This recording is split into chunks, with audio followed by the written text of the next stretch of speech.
Hey guys, welcome back. Today we're exploring what if Issei was saved by Ophis instead of Rias. This concept is absolutely broken because we're talking about the infinite dragon god personally investing in the red dragon emperor.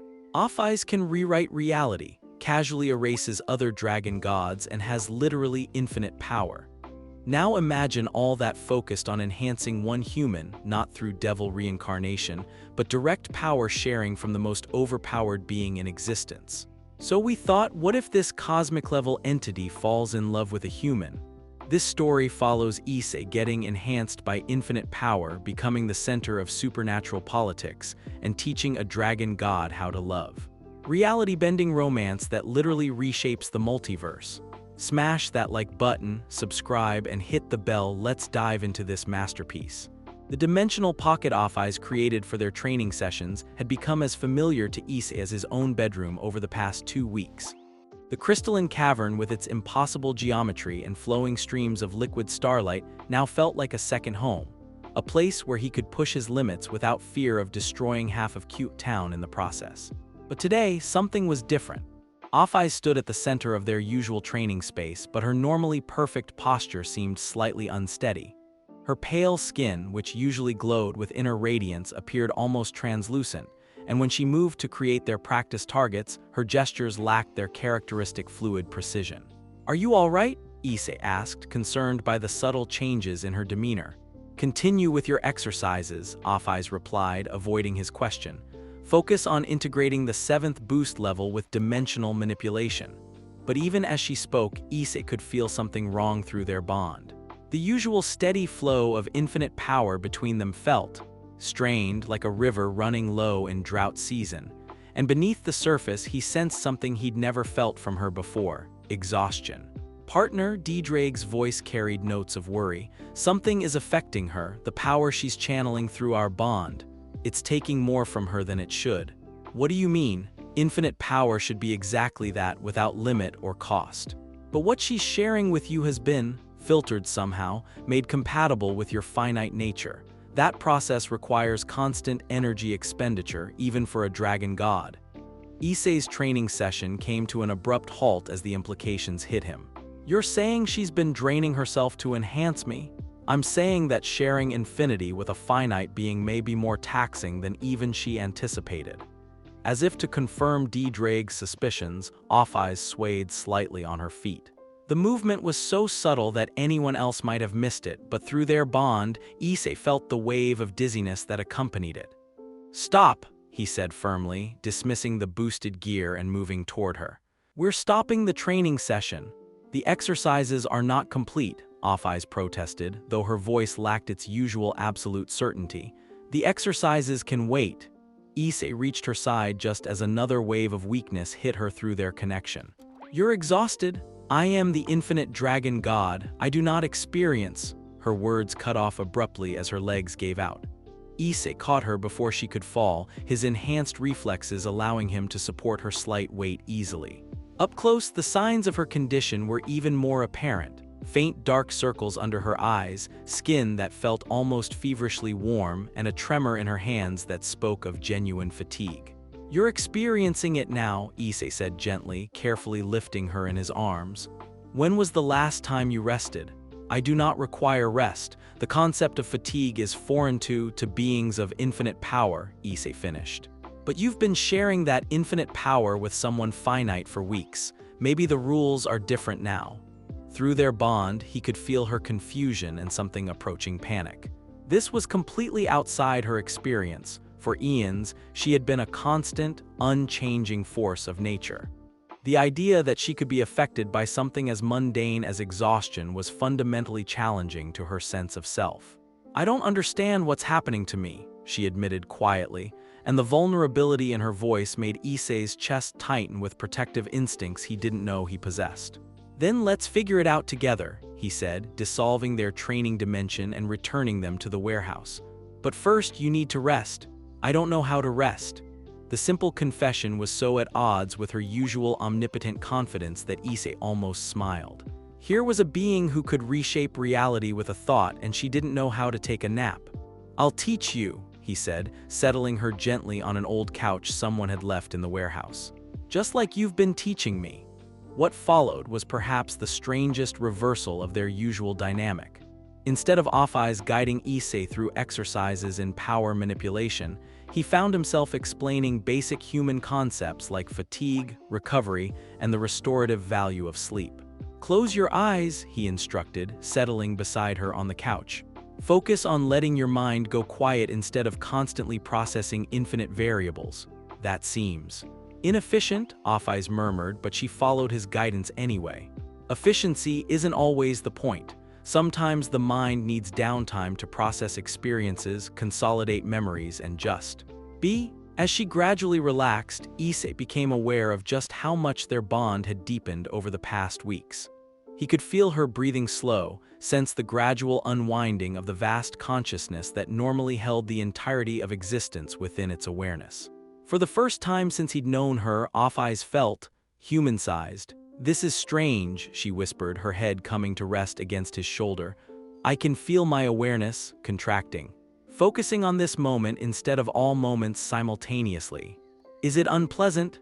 "No, different, like..." She paused, searching for words to describe sensations she'd never experienced. "Like seeing a single flower instead of an entire forest, less comprehensive but more detailed." Issei felt a warmth spread through his chest that had nothing to do with shared power. This was intimacy of a kind he'd never imagined, not just physical closeness, but the privilege of witnessing someone discover fundamental aspects of existence for the first time. "Sleep," he said softly, his hand finding hers. "I'll watch over you. Watch over me." There was wonder in her voice at the concept. "Make sure you're safe while you're vulnerable. It's what people do for each other when they care." "Care." She repeated the word like she was tasting something new. "Is that what this feeling is? This concern for your well-being that overrides logical self-interest?" "Part of it," Issei confirmed, though his heart was racing at her implicit admission. "Care, affection, maybe even love." The word was barely a whisper, but it hit him like a physical blow. "Maybe," he said carefully, aware that this conversation was venturing into territory that could change everything between them. Ophis was quiet for a long moment, her breathing evening out as genuine sleep began to claim her. Just before she fully succumbed, she murmured something that made his heart stop entirely. "I think I understand why mortals fear losing what they love. The thought of you being harmed causes me distress. Is this what vulnerability feels like?" Before Issei could respond, she was asleep, truly, deeply asleep in a way that probably hadn't occurred since the dawn of creation. And as she rested against him, he realized that their bond had shifted into something neither of them had expected or planned for. The infinite dragon god was falling in love with him. And despite every rational argument about the impossibility of their situation, he was falling in love with her too. "Partner," DxD's voice was soft with something approaching awe. "Do you understand what just happened? A being of infinite power just chose to make herself vulnerable for your sake. That's not just trust, that's the deepest form of intimacy imaginable for someone like her." "I know," Issei whispered, careful not to disturb her rest. "The question is, what do we do about it?" "We protect her. She's given up her greatest strength, emotional invulnerability, for the chance to experience what it means to truly care about someone. That's a gift beyond measure, but it's also a weakness her enemies could exploit." As if summoned by DxD's words, Issei's enhanced hearing picked up the sound of approaching footsteps outside the warehouse. Multiple sets of them, moving with the coordinated precision of a tactical team. His blood ran cold as he recognized the supernatural signatures, not devils or angels, but something else. Something specifically hostile. "Ophis," he whispered urgently, gently shaking her shoulder. "We have company." She stirred slowly, her usual instant alertness replaced by the gradual awakening of someone genuinely resting for the first time in eons. "What?" The warehouse doors exploded inward in a shower of twisted metal and concrete dust. Through the smoke, figures in military-style gear emerged, each one carrying weapons that hummed with supernatural energy. At their head was a man whose very presence made Issei's enhanced senses scream warnings. "Ophis," the leader called out, his voice carrying artificial amplification. By order of the old Satan faction, you will surrender the human you have been corrupting or face the consequences of your interference in our affairs. Old Satan faction? DxD's voice was grim. Extremist devils who oppose the current peace. They see powerful sacred gear users as either tools to be claimed or threats to be eliminated. Ophis struggled to her feet, still obviously weakened from her earlier exhaustion. The power that usually radiated from her was muted, constrained by her current state. For the first time since he'd known her, she looked genuinely vulnerable. "Your threats are meaningless," she said, though her voice lacked its usual overwhelming authority. "Leave and you may continue existing." "I think not," the leader replied, raising a device that pulsed with malevolent energy. "Our intelligence suggests your bond with the human has left you compromised. Weakened by mortal emotions and concerns, perfect timing for eliminating a long-standing obstacle to our goals." The device in his hands began to glow brighter, and Issei felt something wrong through his connection to Ophis. The weapon was designed to disrupt supernatural bonds, to sever the connection between them that had become so fundamental to both their natures. "No," Issei said firmly, moving to stand between Ophis and their attackers. "You want to threaten her? You go through me first." The leader laughed, a sound devoid of humor. "A mortal boy protecting a dragon god? How perfectly tragic. Very well, we'll eliminate you both." What happened next would later be described by witnesses as impossible, even by supernatural standards. As the bond-severing weapon activated, targeting the connection between Issei and Ophis, something unprecedented occurred. Instead of weakening them, the attack seemed to catalyze their bond. The infinite power that Ophis had been carefully filtering and controlling suddenly surged through Issei without limitation or restraint. But instead of destroying his finite nature, it merged with it, creating something entirely new. Power erupted from Issei in waves that made reality itself ripple. But it wasn't just Ophis's infinite energy, it was their combined will, their shared determination to protect each other, made manifest as pure force. The attacker's weapons simply ceased to exist, unmade by energy that transcended the normal rules of supernatural combat. The old Satan faction soldiers themselves were thrown backward, not destroyed but definitively defeated by power they had never imagined possible. When the surge finally subsided, Issei found himself holding Ophis upright, both of them glowing with residual energy that seemed to pulse in perfect synchronization with their heartbeats. "Impossible," the faction leader gasped from where he lay stunned against the far wall. "No finite being should be able to channel infinite power without being destroyed." "Perhaps," Ophis said, her voice now carrying notes of wonder alongside its usual authority, "that is because he is no longer entirely finite." She turned to look at Issei, and in her ancient eyes he saw recognition of something that neither of them had anticipated. Their bond hadn't just shared power, it had begun to fundamentally alter both their natures. She was becoming more human, more capable of growth and change. And he was becoming something more than human, touched by infinity in ways that made him capable of things that should have been impossible. "What are we becoming?" he asked, though part of him already knew the answer. "Something new," Ophis replied, her hand finding his. "Something that has never existed before." As the defeated attackers retreated and their warehouse sanctuary settled back into relative peace, Issei realized that their relationship had crossed another threshold. They were no longer just sharing power or even emotions.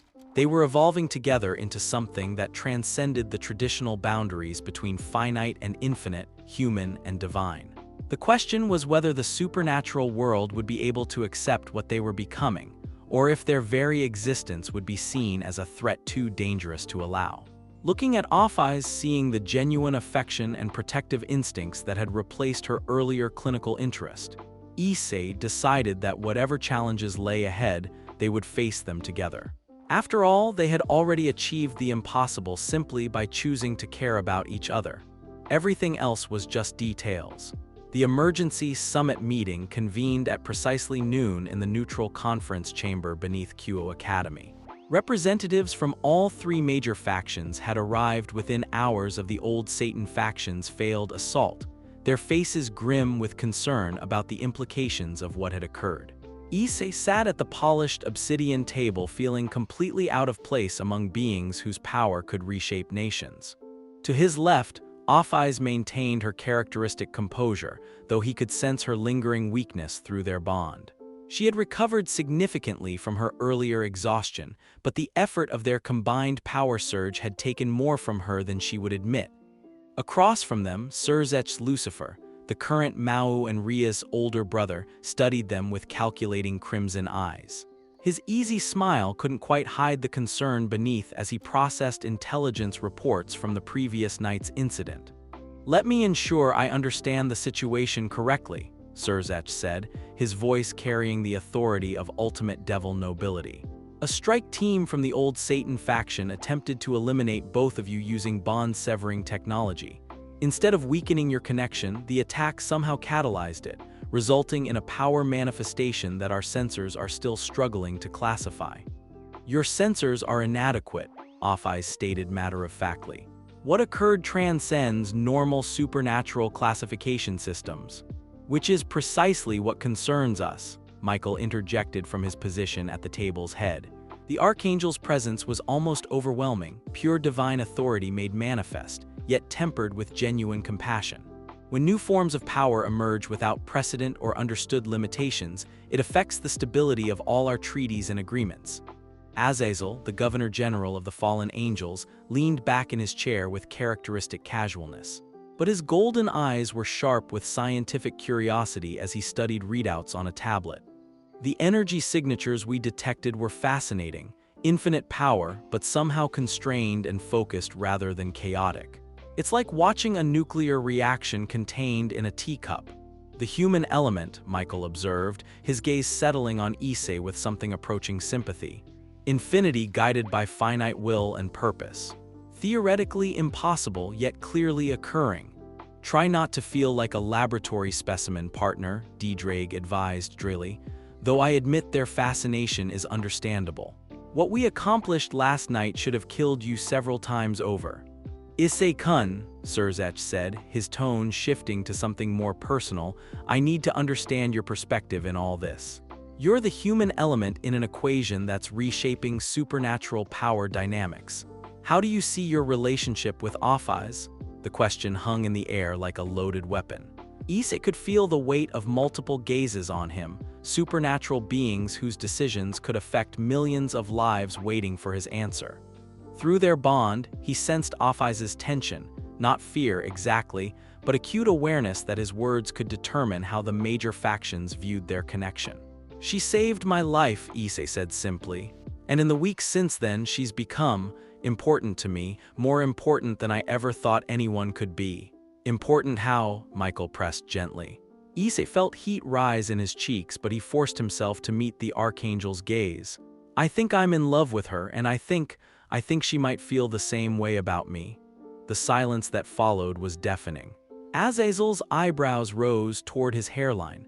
Michael's expression became carefully neutral.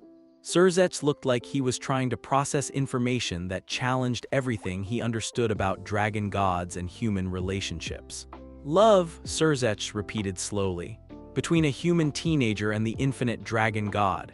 Is that so difficult to believe?" Ophis asked, and there was something almost defensive in her tone.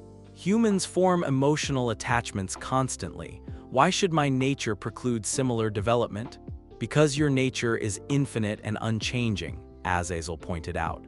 "Love implies growth, change, vulnerability, concepts that seem fundamentally opposed to what you represent."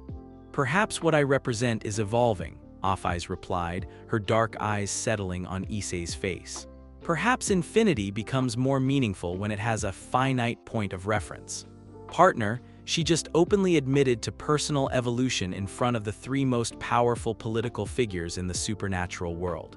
"This is unprecedented, and therein lies our concern," Michael said carefully. "When beings of your magnitude undergo fundamental changes, the ripple effects can be significant." "Are you saying we're a threat?" Issei asked, protective instincts flaring despite the overwhelming power arrayed around the table. "We're saying you're an unknown variable in a delicate balance," Surzech corrected. "The supernatural world has achieved relative peace through careful treaties and mutual understanding of each faction's capabilities and limitations. When new power dynamics emerge, They must be evaluated for their impact on existing stability, Michael finished. It's not personal, Issei-kun, it's simple political reality. Before anyone could respond, the conference chamber's massive doors burst open with enough force to crack the reinforced frame. Through the resulting gap strode a figure that made every supernatural being present tense with sudden alertness. Voli Lucifer, the White Dragon Emperor, entered the chamber with characteristic arrogance, his silver hair catching the light and his blue eyes burning with barely contained power. But it was the person following him that made Issei's heart skip a beat. Kuroka, Ria's breathed from her position near the wall, recognition and concern warring in her voice. The black-haired Nekomata devil moved with feline grace, her golden eyes immediately finding Issei among the assembled dignitaries. But her attention quickly shifted to Ophis, and her expression became something approaching reverence. "Ophis-sama," Kuroka said, offering a respectful bow. "Forgive the intrusion, but Voli-kun insisted on investigating the power readings from last night's incident. The White Dragon Emperor wishes to test his rival's new capabilities," Voli announced without preamble, his gaze locking onto Issei's face. "The energy signatures detected suggest significant enhancement beyond normal sacred gear parameters." "Now is not the time," Surzech began, but Voli cut him off with a dismissive gesture. "Now is the perfect time. If the Red Dragon Emperor has undergone fundamental enhancement, I need to understand the implications for our destined rivalry."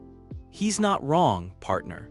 The rivalry between Red and White Dragon Emperors is woven into the fabric of fate itself. Changes to one inevitably affect the other." "You want to fight?" Issei asked, though he could already feel his enhanced power responding to the challenge in Voli's presence. "I want to understand what you've become," Voli corrected. "And combat is the most efficient method of evaluation." "Absolutely not," Ophis said firmly, rising from her chair with fluid grace. "He is under my protection and I will not permit." "I'll do it." Everyone turned to stare at Issei, surprise evident on multiple faces. Through their bond, he felt Ophis's spike of concern and protective instincts. "The summit is partly about understanding what I've become," he continued, meeting Voli's challenging gaze. "Maybe a controlled demonstration would answer some questions for everyone." "Issei-kun," Ophis said quietly, her voice carrying notes of worry he'd never heard before. "You are still recovering from last night's power surge. And if something goes wrong, then you'll be there to help," he replied, reaching out to take her hand. The contact sent warmth through both of them via their bond. "I trust you to keep me safe." The simple statement of faith sent visible ripples through the assembled supernatural leaders. A human teenager expressing complete trust in the infinite dragon god, and her obvious emotional response to that trust, painted a picture of their relationship that went far beyond mere power sharing. "Very well," Michael said after a moment of consideration. "A controlled evaluation under careful supervision might indeed provide valuable data about the nature of your enhanced capabilities. With appropriate safety measures," Surzech added, though his tone suggested he was already planning the logistics. "And medical supervision," Azazel chimed in, his scientific curiosity clearly overriding his political caution. As the supernatural leaders began coordinating the impromptu combat assessment, Issei found his attention drawn to Ophis's expression. Through their bond, he could feel her internal conflict, pride in his courage warring with protective instincts that seemed to surprise her with their intensity. "You don't want me to do this," he observed quietly. "I want you to be safe," she replied, her dark eyes meeting his. "The thought of you being injured causes me distress. Is this what humans call fear? Part of it. Fear for someone you care about is different from fear for yourself. It's usually stronger and harder to rationalize. Then I am experiencing fear." She said it like she was cataloging a new scientific discovery. "And I find I dislike the sensation intensely." "Welcome to being human," Issei said with a gentle smile. "Fear means you have something worth protecting." "Partner, watching the infinite dragon god discover human emotions through her connection to you is either the most beautiful thing I've ever witnessed or the most terrifying." "Possibly both." "The training facility is being prepared," Surzech announced, interrupting their private moment. "We'll conduct the evaluation in 1 hour, giving everyone time to prepare appropriate safety measures." As the supernatural leaders filed out to make arrangements, Ophis remained seated beside Issei, her hand still clasped in his. "Are you certain about this course of action?" she asked quietly.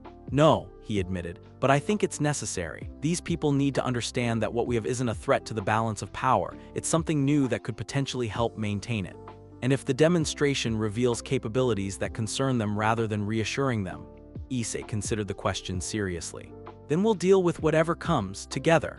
Ophis studied his face for a long moment before nodding slowly. "Together," she agreed, "though I reserve the right to intervene if I perceive genuine danger to your well-being." "I wouldn't expect anything less from someone who loves me," Issei said, then felt his cheeks burn as he realized what he'd said. The word hung between them like a bridge neither of them had expected to cross so directly. Ophis's eyes widened slightly, and through their bond he felt her emotional response, surprise, recognition, and something that felt very much like relief. "Love," she repeated softly as if testing the word's weight. "Yes, I believe that accurately describes this constellation of feelings you have awakened in me, even though I'm human. Even though I'm finite and you're infinite." "Perhaps because of those differences," Ophis replied, her thumb tracing circles on the back of his hand. "Infinity without reference points is merely empty vastness. You give my existence meaning and direction it has never possessed. Partner, if you survive the upcoming evaluation, you're going to have to navigate the most complex romantic relationship in supernatural history. A love story between the finite and infinite." As they sat together in the empty conference chamber, preparing for a combat demonstration that could determine how the supernatural world viewed their bond, Issei realized that whatever challenges lay ahead, they had already achieved something miraculous. They had found each other across the impossible gulf between human and divine, and discovered that love could indeed bridge any distance. The political consequences of their relationship might reshape the supernatural world, but the personal consequences had already reshaped both their hearts. Everything else was just details. The underground training facility beneath Q Academy was a marvel of supernatural engineering. Reinforced with layers of protective barriers that could withstand dragon-class combat, the vast circular arena resembled something from ancient gladiatorial times, albeit with floating observation platforms and advanced monitoring equipment that would have looked at home in a science fiction film. Issei stood at the center of the arena, his enhanced senses taking in every detail of his surroundings. The weight of multiple gazes pressed down on him from the observation platforms, supernatural leaders, researchers, and what appeared to be a small army of recording devices all focused on his every movement. "Remember," Ophis said from her position at the arena's edge, her voice carrying easily across the space despite its conversational tone, "you are not required to prove anything to anyone. Your worth is not determined by their evaluation." The protective concern in her words sent warmth through their bond, and Issei felt his confidence solidify. Having the infinite dragon god worried about his well-being was both humbling and empowering. "Partner, the White Dragon Emperor is preparing something significant," DxD warned as Voli descended to the arena floor, his silver hair seeming to glow under the artificial lighting. "His power has increased substantially since our last encounter." "Then I guess we'll find out how much I've grown too," Issei murmured, feeling the familiar weight of the boosted gear materializing on his left arm.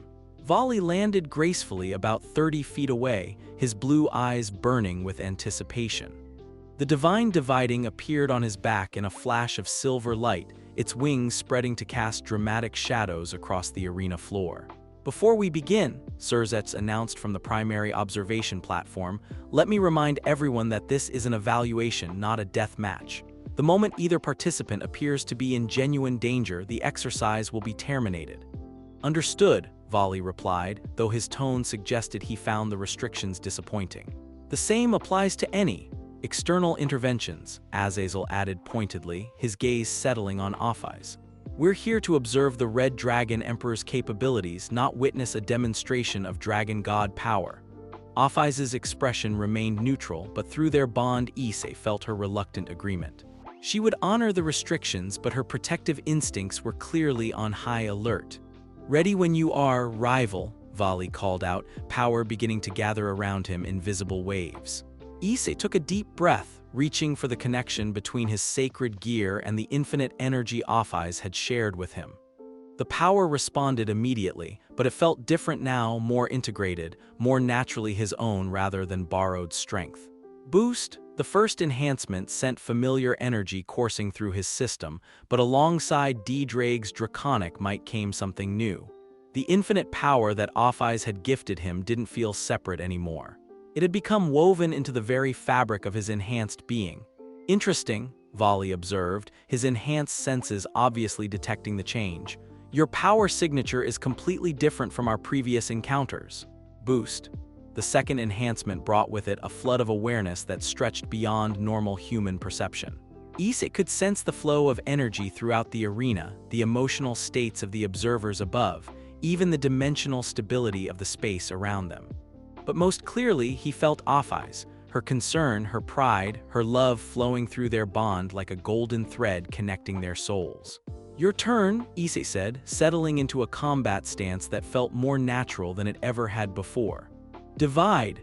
Voli's power activated with its characteristic flash of silver light, but instead of the usual sensation of his strength being halved, Issei felt nothing. The divine dividing's energy struck him and simply dispersed, unable to find purchase on power that was fundamentally infinite in nature.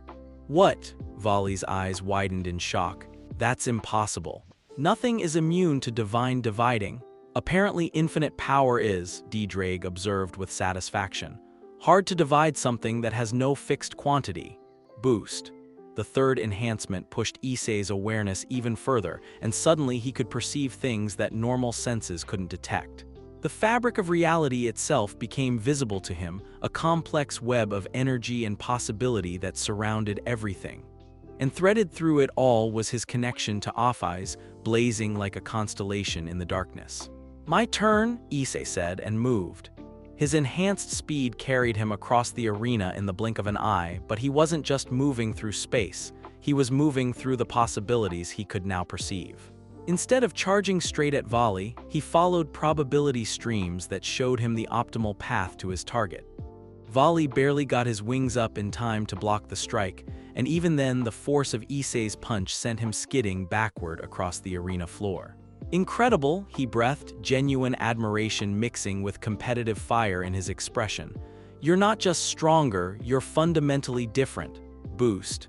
The fourth enhancement brought something unprecedented. For a brief moment, Issei felt his consciousness expand beyond his individual self. Through his bond with Ophis, he touched the edges of infinite awareness, seeing not just the present moment, but the branching possibilities that extended from it like an endless tree of potential futures. In that expanded state, he could see every possible move Voli might make, every strategy the White Dragon Emperor might employ. But more than that, he could see the deeper currents that drove their conflict, the cosmic forces that had bound their fates together since the moment they had each acquired their sacred gears. We don't have to be enemies, Issei said, his voice carrying harmonics that resonated strangely in the arena's acoustics. The rivalry between red and white, it's not about hatred or domination. It's about pushing each other to heights neither could reach alone. Divide, divide, divide. Voli unleashed a rapid series of power reduction attacks, but they continued to have no effect on Issei's infinite-touched abilities. Frustration began to color the White Dragon Emperor's features as his signature technique proved completely ineffective. Then show me these heights, Voli demanded, silver wings spreading wider as he prepared for a full-power assault. Show me what you've become through your bond with a dragon god. Boost. The fifth enhancement brought clarity that was almost painful in its intensity. Issei could see through Voli's bravado to the deeper need beneath, the desperate hunger for a rival who could match him, who could drive him to evolve beyond his current limitations. The White Dragon Emperor wasn't just seeking combat. He was seeking connection, understanding, the validation that came from facing someone who could truly challenge him. I understand, Issei said, raising his right hand as power began to gather around it. You want to see what I've become, then witness this dragon shot enhanced by infinite possibility. The energy blast that left his palm defied conventional description. It wasn't just draconic power amplified by Ophis's infinite energy. It was possibility made manifest, potential given form. The attack existed in multiple dimensions simultaneously, striking not just at where Voli was, but at every position he might occupy in the next several seconds. Voli's eyes went wide as he realized he couldn't dodge something that hit all possible escape routes simultaneously. His only option was to meet the attack head-on with everything he had: divide. Half dimension? The White Dragon Emperor's ultimate technique activated, creating a field that should have the power of any attack directed at him. But Issei's enhanced blast simply flowed around the dimensional manipulation, its infinite nature making it impossible to reduce through conventional means. The collision between infinite possibility and absolute reduction created a spectacular light show that made the arena's protective barrier strain against forces that challenged the fundamental laws of supernatural physics. When the light faded, both Dragon Emperors stood panting in the center of the arena, neither having achieved decisive victory but both having pushed their abilities to new heights. "Magnificent," Voli breathed, his competitive fire burning brighter than ever. "You've become something beyond a mere sacred gear user. You're a bridge between finite and infinite, mortal and divine." "And you've evolved too," Issei observed, noting the subtle changes in Voli's power signature. "Fighting someone who could match your ultimate technique forced you to surpass your previous limitations." "This is what Dragon Emperor rivalry is truly about," DxD said with satisfaction. "Not mutual destruction, but mutual elevation. You've both grown stronger through this confrontation." From the observation platform, Sirzech called out, "Evaluation complete. Both participants demonstrate capabilities well beyond previous assessments." But as Issei looked up toward the observers, his enhanced awareness picked up something that made his blood run cold. Hidden among the legitimate supernatural leaders and researchers were individuals whose power signatures felt wrong, tainted with malevolent purpose. "Ophis," he called out, alarm coloring his voice. "We have infiltrators." The infinite dragon god's response was immediate and devastating. Reality rippled around the arena as her power surged, and the hidden enemies found themselves suddenly exposed and immobilized by forces they couldn't comprehend. "Chaos Brigade," Azazel identified grimly as the infiltrators were revealed. "How did they breach our security measures?" "With my assistance," came a new voice from the arena's upper levels. A figure materialized on one of the observation platforms, tall, imposing, with an aura of authority that made even the faction leaders tense with recognition. "Risevim Liven Lucifer," Sirzech said, his voice tight with barely controlled anger. "The original super devil, what brings you out of hiding?" "Curiosity about the rumors I've been hearing," Risevim replied with casual arrogance. "A human boy who has captured the heart of the infinite dragon god. Such a development has implications for my long-term plans." Through their bond, Issei felt Ophis's power spike with protective fury. The temperature in the arena dropped noticeably as she prepared to eliminate this threat to his safety. "You will not touch him," she stated with absolute certainty, dimensional energy beginning to gather around her small form. "Touch him? My dear Ophis, I have no intention of harming your precious pet." Risevim's smile was cold and calculating. "I'm here to offer him an opportunity." "What kind of opportunity?" Issei asked, though every instinct warned him that anything this being offered would come with a terrible price. "The chance to transcend the limitations of your humanity entirely," Risevim replied. "To become something truly worthy of the infinite dragon god's affection, a being of pure power unencumbered by mortal weakness or emotion." "He is already worthy," Ophis said firmly. "His humanity is not a weakness to be transcended, it is a strength that enhances everything he touches." "Is it?" Risevim's gaze settled on Issei with predatory intensity. "Tell me, boy, when you touch infinity through your bond with her, do you not feel the limitations of your mortal flesh? Do you not hunger for the power to truly match her divine nature?" The words hit closer to home than Issei wanted to admit. In his moments of deepest connection with Ophis, he had indeed felt the constraints of his human form, the way his finite nature limited how much of her infinite essence he could safely channel. But as he looked at Ophis, seeing the fear and desperate protectiveness in her ancient eyes, he realized that those limitations weren't weaknesses. They were what made their bond special. "My humanity isn't something to be discarded," Issei said firmly. It's what allows me to love her the way I do. Take that away, and you destroy the very thing that makes our connection meaningful." Risevim's expression darkened. "How disappointing! I had hoped you possessed more ambition than that." "His ambitions extend beyond mere power accumulation," Ophis said, moving to stand beside Issei. "He seeks to grow and protect those he cares for. Noble goals that your corrupted perspective cannot comprehend." "We shall see," Risevim replied ominously. "When the time comes that your mortal limitations cost you something precious, remember my offer. The door to transcendence remains open." With that cryptic threat, the super devil vanished along with his infiltrators, leaving the arena in tense silence. "Well," Azazel said after a moment, "I think we can safely say that your enhanced capabilities have been noted by all the relevant parties." As the supernatural leaders began discussing security protocols and threat assessments, Issei found his attention focused entirely on Ophis. Through their bond, he could feel the complex mixture of emotions churning within her. Relief that he had rejected Risevim's offer, fear about future threats, and above all, overwhelming love for his choice to remain fundamentally human. "You could have accepted his offer," she said quietly as they moved away from the crowd. "The power he offered would have made you truly my equal." "I already am your equal," Issei replied, taking her hand in his. "Not in power, but in the things that actually matter. Love, commitment, the willingness to grow together rather than apart. Even when my infinite nature makes it difficult for you to keep up with the demands placed on our bond, especially then. The challenges are what make it worthwhile." He squeezed her hand gently. "Besides, I like being human. It gives me a perspective you've never had before, and that perspective is part of what drew you to me in the first place, isn't it?" Ophis was quiet for a long moment, her dark eyes studying his face with an intensity that made his heart race. "Yes," she admitted finally. "Your humanity, your finite perspective, your capacity for growth and change, these are not limitations to be overcome. They are gifts that have enriched my existence beyond measure." "Then let's keep it that way," Issei said, leaning closer until their foreheads touched. "Infinite and finite, divine and human, learning to love each other across the impossible distances that separate our natures."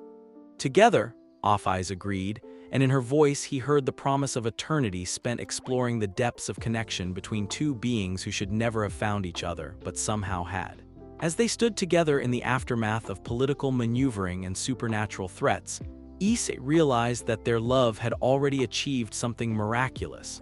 It had proven that the distance between any two hearts, no matter how vast, could be bridged by understanding, acceptance, and the willingness to grow. Everything else was just the adventure of learning how to love someone beyond your own understanding. And that, he thought as Ophis smiled at him with genuine warmth, was an adventure worth any risk. The healing chamber beneath Kuo Academy hummed with supernatural energy as Ophis lay unconscious on the crystalline medical platform.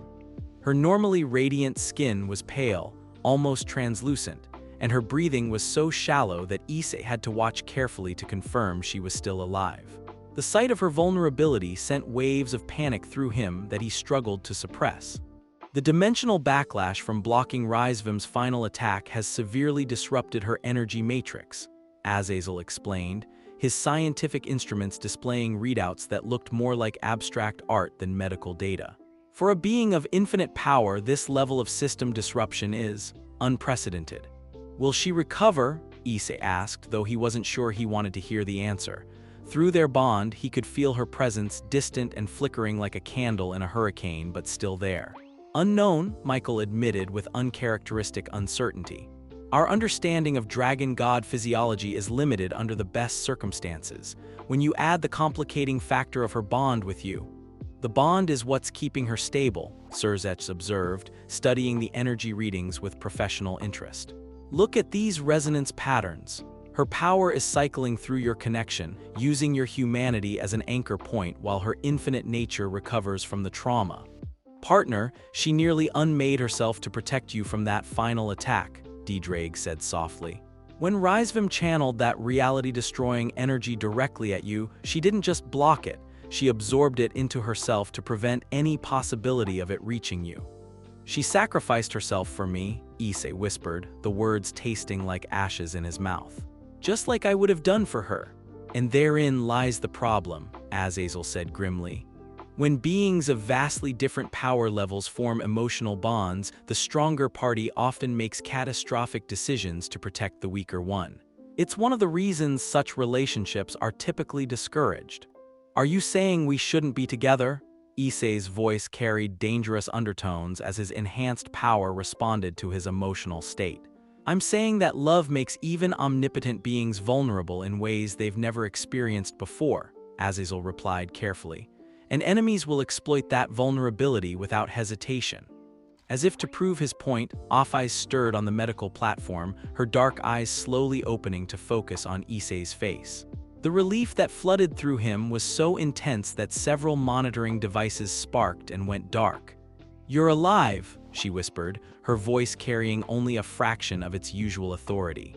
"Thanks to you," Issei replied, moving to take her hand.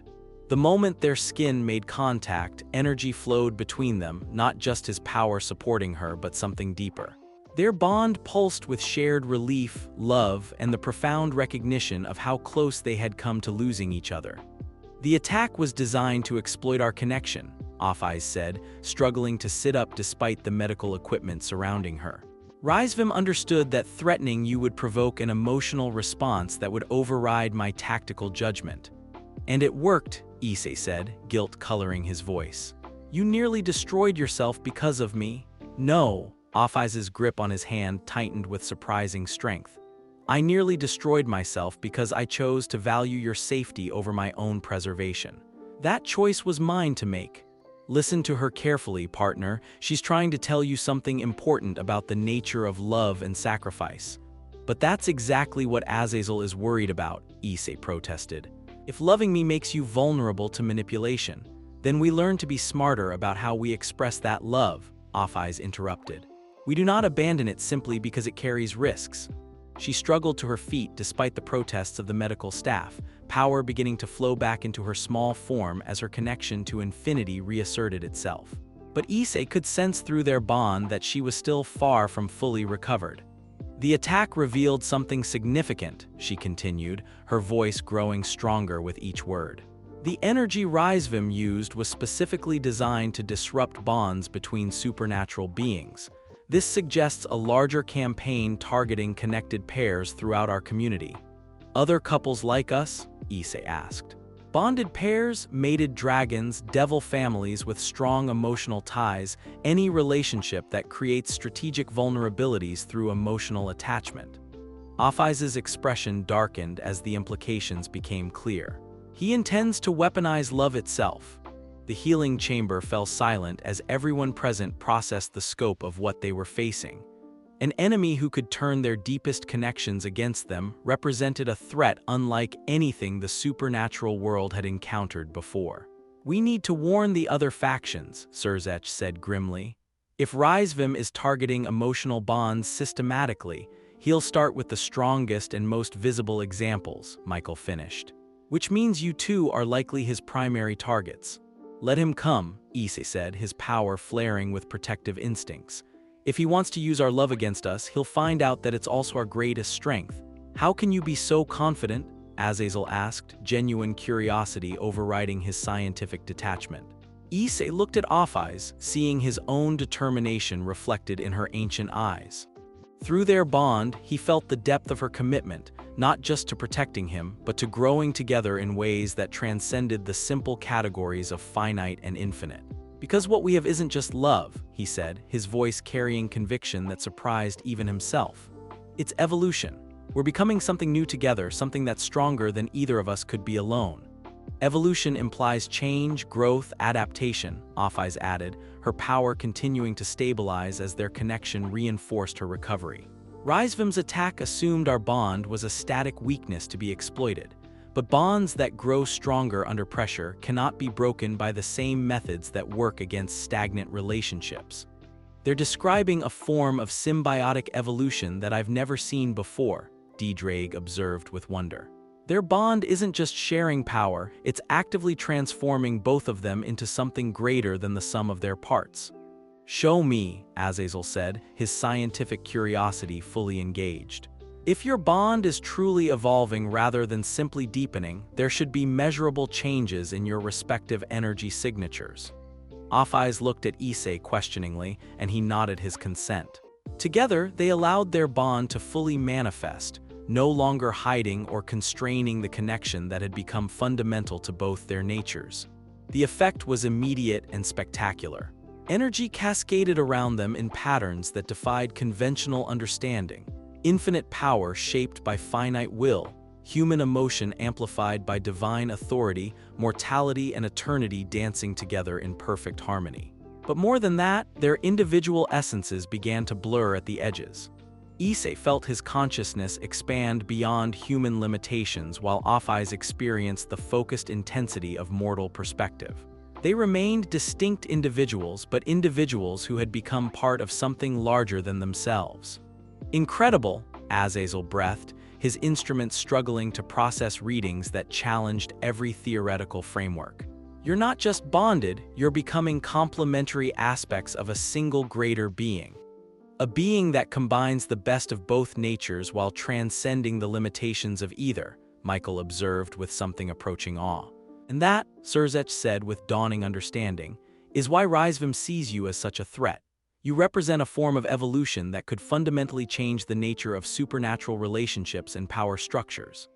As their demonstration concluded and their bond settled back into its normal resonance, Issei felt a profound sense of rightness about their path forward. Whatever challenges lay ahead, whatever enemies sought to exploit their connection, they would face them as partners in the truest sense. There's something else, Ophis said quietly, her voice carrying notes of vulnerability that only Issei would recognize. The attack forced me to confront something I have avoided acknowledging. What? The depth of my feelings for you. Her dark eyes met his with startling honesty. What I experience when I consider losing you goes beyond love, beyond even the protective instincts I've developed. It approaches something that I can only describe as devotion. The word hung in the air between them, loaded with implications that made Issei's heart race. Devotion suggested not just love, but dedication, worship, the kind of complete commitment that reorganized one's entire existence around another person. You don't have to, he began, but she silenced him with a gentle touch to his lips. I want to, she said simply. For the first time in my infinite existence, I have found something worth devoting myself to completely. Not out of obligation or strategic necessity, but because the alternative, a universe without you in it, has become unthinkable. Partner, a dragon god just offered you her complete devotion. In supernatural terms, that's not just a declaration of love, it's an offer of eternal partnership that transcends even marriage bonds. And I want to offer you the same thing, Issei replied, his voice thick with emotion. Everything I am, everything I could become, it's yours. Not because you saved my life, but because you've become the center of everything that matters to me. Their hands found each other automatically, and when they kissed, the energy that flowed between them was no longer just shared power but shared essence. They were still two distinct beings, but beings who had chosen to interweave their very existence with each other. Well, Azazel said after they broke apart, I think we can safely say that your bond has evolved beyond anything our threat assessment protocols can handle. Which means we need new protocols, Surzech added pragmatically, and new strategies for dealing with enemies who would exploit connections like yours. The first step is ensuring other bonded pairs understand the risks they face, Michael suggested. If Risevim is targeting emotional vulnerabilities systematically, knowledge and preparation will be crucial for survival. As the supernatural leaders began planning their response to this new threat, Issei found his attention focused entirely on Ophis. Through their bond, he could feel her recovery accelerating now that she had openly acknowledged the depth of her commitment to him. Love, it seemed, was indeed a source of strength when freely given and received. Are you ready for what comes next? She asked quietly as the others continued their strategic discussions. Bring on the universe, Issei replied with a confidence that surprised him. We've already achieved the impossible by finding each other. Everything else is just details. Ophis smiled, a genuine expression of joy that transformed her otherworldly beauty into something almost human while retaining all its divine radiance. Together, she agreed, And in that single word, he heard the promise of eternity spent exploring the infinite possibilities that opened when two hearts decided to become one. Whatever Risevim had planned, whatever threats emerged from their unprecedented bond, they would face them as partners who had chosen devotion over fear, growth over stagnation, and love over the safer alternatives. The war for their right to exist and love freely was just beginning, but they had already won the most important battle, the one for each other's hearts. And there it is, Issei went from dying pervert to cosmic force of love alongside the infinite dragon god. From zero to literally reshaping relationships across multiple dimensions. What was your favorite moment? The Great Red Confrontation or Ophis learning to be vulnerable? Drop it in the comments. Subscribe for more epic what-ifs and let me know what crossover you want next. Thanks for watching. Peace out.